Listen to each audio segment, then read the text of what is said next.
आस्का निकटस्थ बालीपदर आंचलिक विज्ञान डिग्री महाविद्यालय ठारे आज 25तम वार्षिक क्रीड़ा उत्सव महाविद्यालय अध्यक्ष गोपीनाथ महांती द्वारा उद्घाटित हो जाइछि। उद्घाटनी उत्सव रे युक्त 2 महाविद्यालय अध्यक्ष सरोजकांत दास मुख्य अतिथि भावे जोगदे जोग और क्रीड़ा मानव समाज पई अपरिहार्य बोली मत प्रकाश करथिले। एही उपलक्षे महाविद्यालय क्रीड़ा संयोजक डॉक्टर ए जितेश राव दोरा और क्रीड़ा प्रशिक्षक भंजकिशोर गौड़ प्रत्यक्ष तत्वावधान रे निकटस्थ ग्रामदेवी मंदिर छात्र छात्री माने पूजा अर्चना करी मशाल धरी आनी महाविद्यालय अध्यक्ष को हस्तांतर करथिले।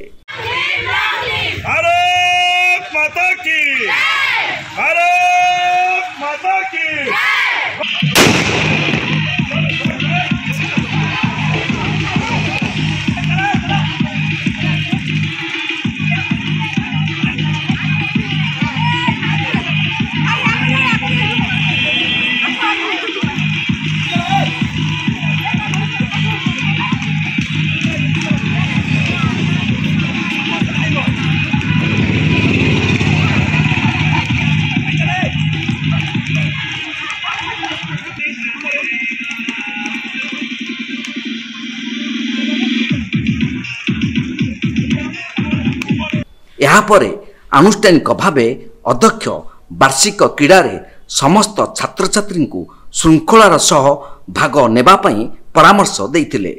3 दिन धरी हेबाकु थिबा कार्यक्रम रे विभिन्न क्रीड़ा प्रतियोगिता मान अनुष्ठित हेबार व्यवस्था रहिछि।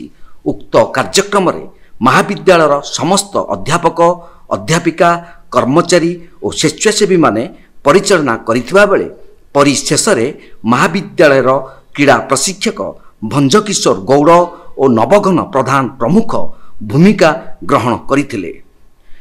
गंजाम जिला आसिकारु रंजन कुमार राउत को रिपोर्ट तीर्थक्षेत्र लाइव।